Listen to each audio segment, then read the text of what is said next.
which is the worst single decision in history ever made by a person.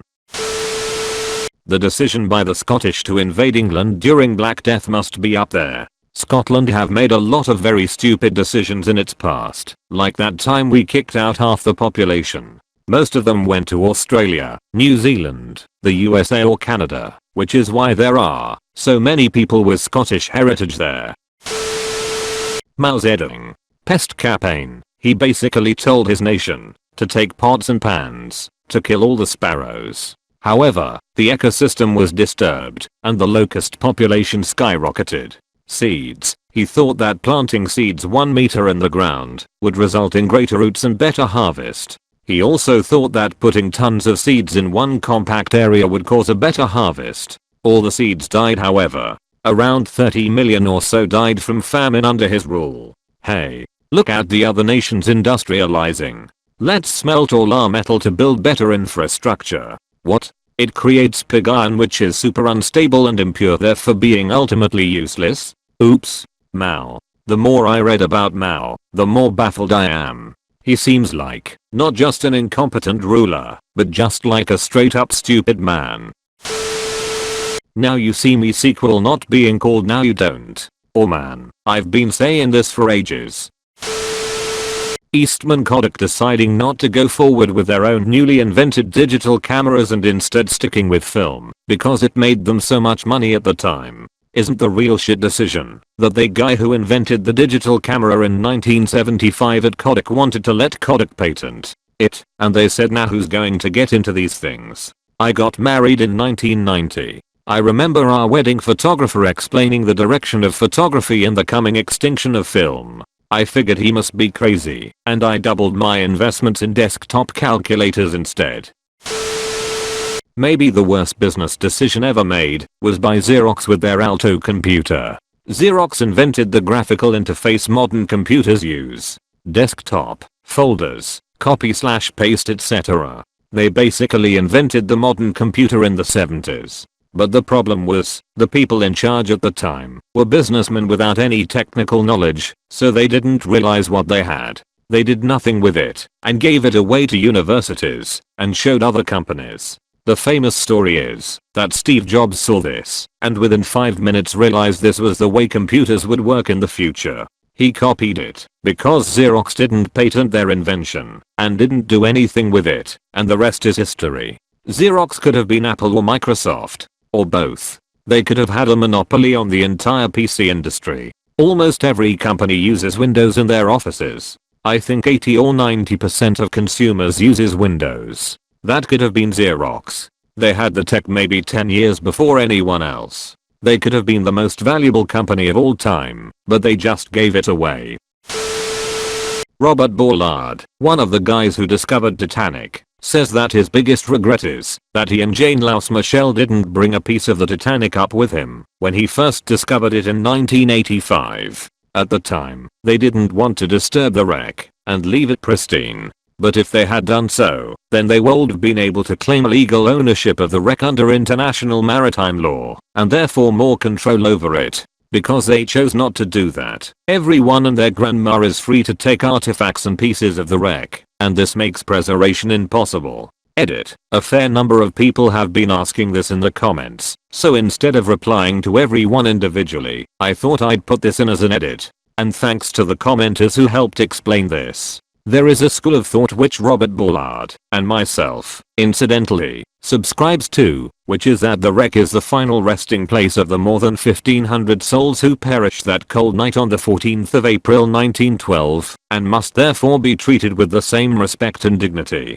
Private companies who take artifacts and pieces of the wreck and sell them for profit are effectively grave robbing. And while the wreck is gradually deteriorating into nothing, the argument is that this doesn't matter, it's just nature taking its course. Of course, there is the argument that removing certain artifacts from the wreck and putting them in a museum is conducive to both the public good and the memory of the victims. I don't have a problem with that, personally, and I can't speak for Robert Ballard. But I do have a problem with the commercial scavengers taking pieces up to sell them.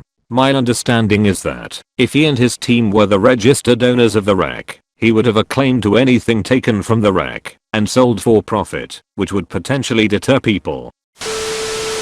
Not the worst in the world, but apparently my family owned a little town west of Kent, UK. My great-great-great-grandfather got plastered one night and gambled it all away. I feel your pain. My grandfather was a Vietnamese millionaire, but didn't have the time to teach my parents how to run our businesses before he died, so we lost all our money.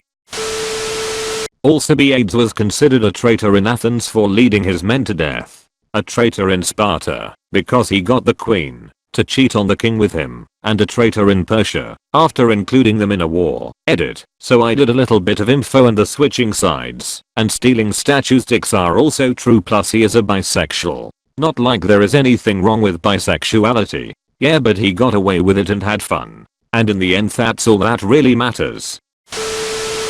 Alright gentlemen, we've successfully fended off the Greeks for 10 years. Our great city of Troy still stands. If we keep this up, surely they will realize the siege is fruitless and return home before long. Yo captain, there's this big ass wooden horse outside, oh rad, bring it in. To be fair to the Trojans, there wasn't all that much they could do, because the gods had essentially made up their minds. Laocoon was like, hey, this is a bad idea, and then got eaten by a giant water monster. The Trojans kind of took that as a sign that the gods clearly wanted them to bring the horse in. Plus Cassandra protested, but you know, cursed by Apollo and all that. And the Trojans were probably fucked regardless, since Hector was dead and Achilles was back in the fighting, and extra mad because Patroclus was dead. The horse was just the death blow. Edit. Sorry, I got the timeline mixed up. Achilles was already dead at this point. Still, without Hector the Trojans really didn't have much of a chance, especially since the Greeks had formidable soldiers who weren't Achilles, Agamemnon, Menelaus, etc. The Donner Party of 90 pioneers choosing to take a shortcut when heading west from Illinois to California in 1846. Said shortcut led to them getting trapped in the Sierra Nevada mountains and resorting to cannibalism. This error was compounded by an even more foolish decision. The Donner Party shot at Native Americans trying to bring them a deer to eat after the Native Americans saw the party starving to death. The Donner Party stupidity chose to take a shortcut that was sold to them by a conman over the strenuous objections of serious and thoughtful pioneer guides. History repeats itself. Brutus decided to join Cassius in murdering the dictatorial tyrant, Caesar. The reason? They suspected his intent to become a king, which then started a chain of events leading to his adopted son Caesar becoming a military dictator without equal, having all the powers of a king without being called one. When this Caesar Augustus dies, his name and title is passed on for the next 400 years, almost like you would a crown. Monarch is then returned all over Europe, in the style of Augustus Caesar. And so, the decision of Brutus to join the conspiracy in effect changed all of Western civilization for the next 1900 years to adopt the very political style he wanted to avoid. It would not be until the 1770s when America and later France would begin revolting and experimenting with democracies and republics. Let's invade Russia. Must somewhere up the list. Twice. Except for Genghis Khan. He came from the east. Cheater. I'm gonna do what's called a pro-gamer move.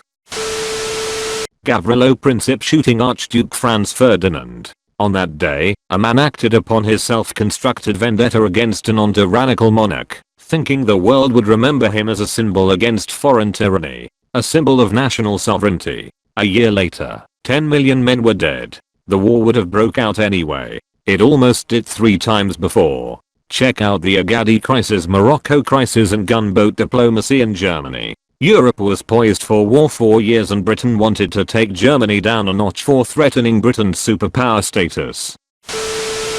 Henry Tandy, who supposedly spared Adolf Hitler's life during the war. The story is set on the 28th of September 1918, while Tandy was serving with the 5th Duke of Wellington's regiment, and relates that a weary German soldier wandered into Tandy's line of fire.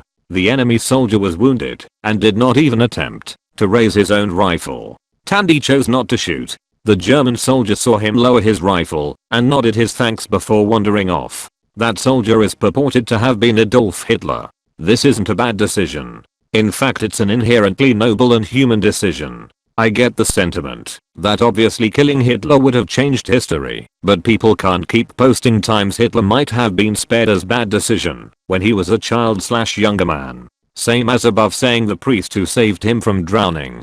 Dude was 4 years old. Yes, it was a good decision to save a 4-year-old from drowning. Guy who made Google Plus. Google Plus wasn't really that bad. I liked it more than Facebook, and it was great for posting my travel photos. The problem with it was that they couldn't get enough people to use it, which was really their own fault by making it invite only initially. Here are a few candidates. Hitler/Napoleon for attacking Russia. Diet love for various things he decided at Chernobyl, but there are so many versions of that it's hard to say who was most responsible. Whoever ordered Pearl Harbor for ordering the attack, licensing thalidomide for use against morning sickness, killed about 40% of the unborn babies and had horrendous effects on many of the rest. Using hydrogen to fly the Hindenburg worse, painting it with thermite,